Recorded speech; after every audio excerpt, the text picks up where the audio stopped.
right, I'm here with John Rogers. He's Chief Innovation Officer at CoreLogic, all things data and technology. They've got a lot of really interesting things going on. John, you've been filling me in on some interesting talking points or stories you've been uncovering, pulling out of the data, and one of them was good news around climate change? Correct, Nate. So just very briefly, at CoreLogic, we can provide a financial measure to climate change to every single property up to the year 2050. We work with federal governments, federal agencies, retailers, lenders to shape policy, assess risk. Obviously, we do a lot of research with a lot of universities, a lot of federal agencies, and if we just take Florida as an example, most people will think Florida is in trouble. It's falling into the ocean. And there are things that we need to be aware of, but there's also a lot of good things happening on the ground in Florida. Florida has some of the best mandated and enforced building codes in the United States. At CoreLogic, we actually measure the improvement of each house and its resiliency to hurricane winds. And we actually see the improvement over time. So more and more houses are getting protected. What's the Florida state doing? They've just pumped in another $250 million to make homes more resilient. Because insurers are getting access to granular data, 15 insurers have now entered that market. And another thing is, not surprisingly, 15% of all claims are made in Florida due to hurricanes and so forth. Unfortunately, 71% of all lawsuits against claims were made in Florida. But to be fair to the state governor, they've introduced new legislation, and that will reduce that dramatically. And what that means to you and I, if we're a homeowner in Florida, is our insurance premiums will go down. So there's a number of things happening across the United States, both from the public sector, the private sector. In California right now, we're helping insurers lower insurance premiums for wildfire because we can identify the resiliency factors for every single home, like your fence is 12 foot away, you've got no flammable material within 5 feet.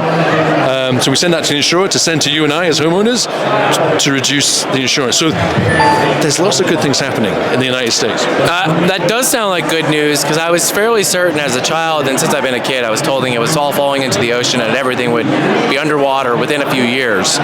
But is that so? Where you're talking about though is maybe two different things that what I'm thinking about of like there is climate change, and we're seeing that. That's right. But the good news here is that we have data that shows, hey, we can do some things that reduce losses. That's right.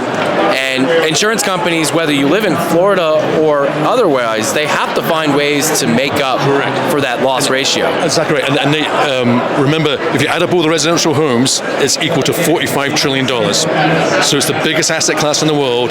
It really is worth protecting. 70% of that is real money that you and I own in our homes, really worth protecting. If you look at today, 9% of the housing stock in the United States is at very high risk due to climate. That's equivalent to about $2.9 trillion of reconstruction cost. If we do nothing, you fast forward to 2050, those figures become 16% of the housing stock, equivalent to $4.7 trillion to reconstruct. Now, once you provide a financial figure, Nate, what is sometimes an over-politicized area goes out the window. It's about the business case. $1 invested in resiliency is equivalent to $6 on the other side to recover a house after a weather event. So the business case makes sense. It makes a lot of sense to me, and of course, like if you do nothing and the number of properties at risk increase, it means that we're not actually going to be net adding to housing supply, which is, everyone acknowledges, is a bit of a challenge at the moment in just being able to add enough homes to meet demand. So it seems like there's multiple positives here. It sounds like insurance companies are paying attention. They're leveraging this data. They're coming back into a state that really has had a really tough time with his insurance. Who else is looking at this? This is a lender. Does this go beyond real estate where this data is being used to change decisions? Yeah, so we work with a lot of federal agencies. We worked with the Federal Reserve Board to assess the top 6 banks, mimicked a hurricane event in the year 2050 to basically understand likelihood of default, cost of default, internal risk rating, and understand the systems and practices of those banks. Again, that's just those stress tests make sure that the banks are doing their best to protect your and I home and the equity in that home.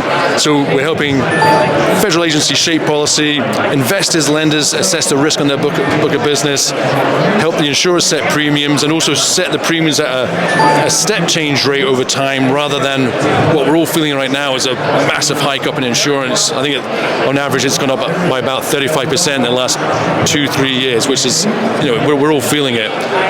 But the system is resetting, but we're helping the insurers to try and lower the premiums for all of us. So yeah, there's a lot of positive things happening. It sounds like you have an incredible sandbox to play in. Yes. I know we could talk for hours on end, and I appreciate you taking some time to share some of the data that you've been uncovering as it relates to climate change, what that actually means practically in real estate, insurance, lending, and all more. I appreciate your time, John. Yeah, always a pleasure. Always a pleasure. Good to see you.